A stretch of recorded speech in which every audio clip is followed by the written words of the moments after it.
It's official. The Pittsburgh Steelers are finished with their second week of OTAs, and this video is just to recap every big storyline coming out of that second week, covering the players and the team and the first reps and stuff like that.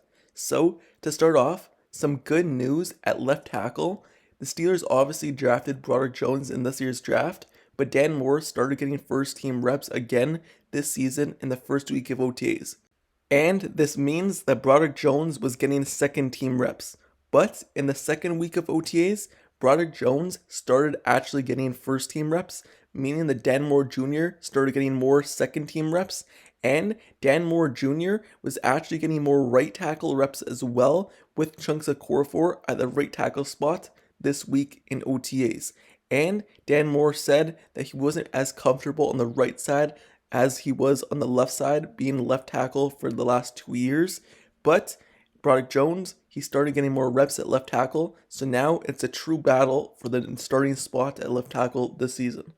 Moving on to the next big storyline, and perhaps the winner and the person with the most buzz coming out of the second week of OTAs. He's a 7th round rookie, cornerback Cory Trice Jr. It was after a really good Thursday practice when Trice racked up a really good interception and 3 pass breakups on the day, and teammates have raved all week in interviews about him, specifically about how rapidly the rookie cornerback is just simply learning the playbook and also playing at a really high level. And they've talked about his size and how avatar he looks like a corner. He's a really big corner and he really looks like Joey Porter Jr. Both of them really look similar, but Trice Jr. is really being spectacular and making plays out there. And coming into the draft, he was expected to go earlier in the draft, but because he fell largely due to medical concerns, but obviously the Steelers never seemed overly concerned about the medical part.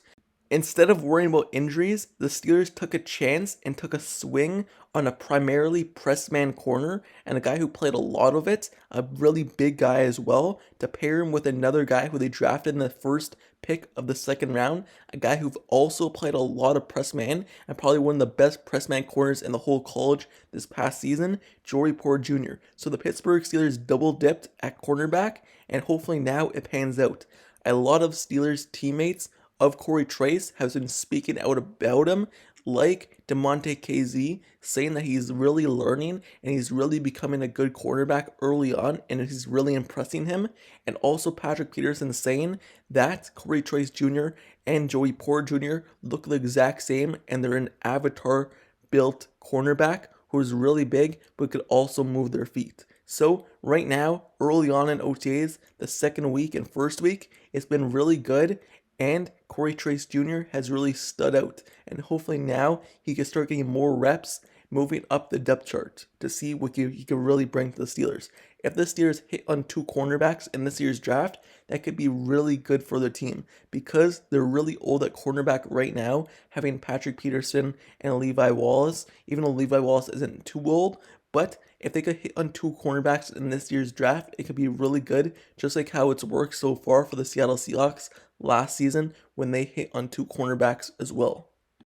Heading into the draft, I actually said I wanted the Pittsburgh Steelers to double dip at cornerback, but I expected them to do it earlier in the draft, whether that be if they selected a first round cornerback and then a 3rd or 2nd round cornerback as well. But obviously they decided to double dip in the 2nd round and 7th round. Hopefully that works out.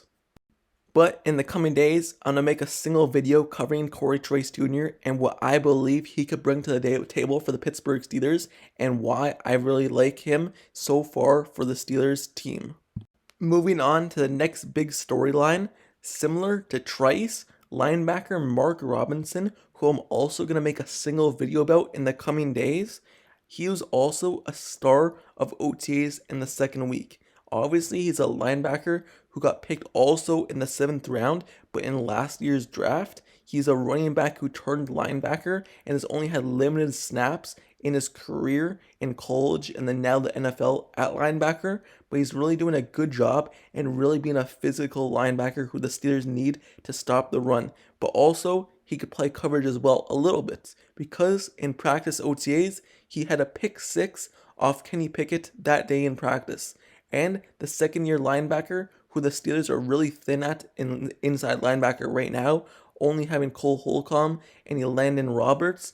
Having Mark Robinson show up and show out in OTAs, maybe he can move up the depth chart because he is that physical cornerback. Late in the season last year, he actually became a guy who was getting so much more reps. And in one game, he actually started because the Steelers needed someone to stop the run, and the Steelers trusted him a lot to stop the run. So they started him next to Robert Spillane in one game. So if you think about it, if the Steelers are trusting him that early in his career, being a rookie last season, to start a game, being a guy in the 7th round, and a guy who hasn't even played that much snaps in that season last year, but trust him in that one game to play a lot and to play to stop the run when they needed him most, because Devin Bush wasn't really good at stopping the run, and then Miles Jack was injured late in the year, so they needed him to step up alongside Robert Spillane. Them trusting him that early, it's a good sign now that he's showing up and showing out in OTAs in the second week and having a good coverage day as well. Yes, we know he can stop the run, but having a pick six off Kenny Pickett and showing that he can also play in coverage, that's a good sign for linebacker Mark Robinson, and he was also a star in the second week of OTAs alongside Cory Trice Jr. Hopefully both of them now could do good and get more reps in the coming weeks and show up and show out this season as well for the Steelers. Moving on to the second last topic, I'm not going to spend as much time on him because I just made a video about him yesterday, but Calvin Austin is once again a star of the second week of OTAs. I made a video of the first week of OTAs saying the biggest storylines of the first week, and Calvin Austin was a part of that video as well. But this week, he had a lot of people talking about his speed, like Patrick Peterson saying he blew by him and didn't know that he was that fast, and even the DB's coach saying that they should have told him that Calvin Austin has wheels.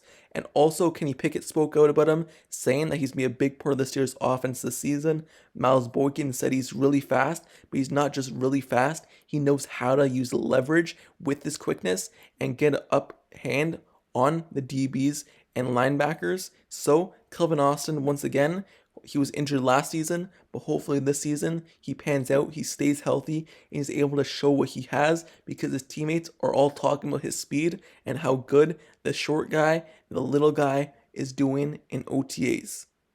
Alright, moving on to the last topic. This one's not even on the actual practice field, but it was an interview done with Markus Golden. Obviously, as we know, he's coming in being the third outside linebacker for the team, the third edge rusher, so he's not going to get as much snaps as he got with the Arizona Cardinals last season, but he was asked about his reps and if he needs that much, because as we all know, Melvin Gordon, he left the Steelers, asked for a trade because he wasn't getting as much reps with the Steelers playing behind TJ Watt and Alex Highsmith. Markus Golden was asked about that.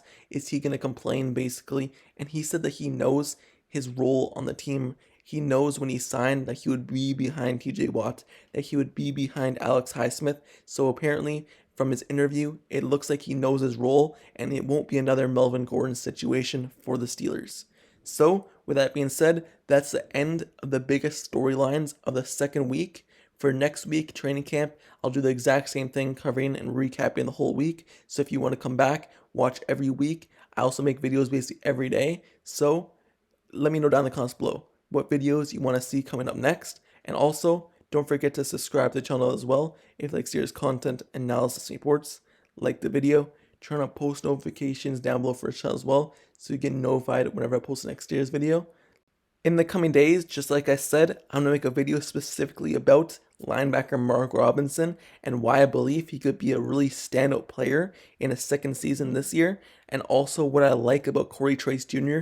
coming to the Steelers in the 7th round and why I believe it was a steal and what he could bring as well, and obviously Calvin Austin being an X factor for the Steelers wide receivers this year and the offense in general, and him bringing a unique dynamic to the Steelers wide receiver group. So stay tuned for all those videos. It's going to be dropping this week, and all the coverage of the draft, the signings, the trades that happened in the offseason. I made introductions to all the new players on the team. So if you want to go watch all those videos covering the new players and kind of introducing them to you guys and what they're bringing to the team, what they've come from, and also their stats, what they produced last season and in their career, go watch on the channel.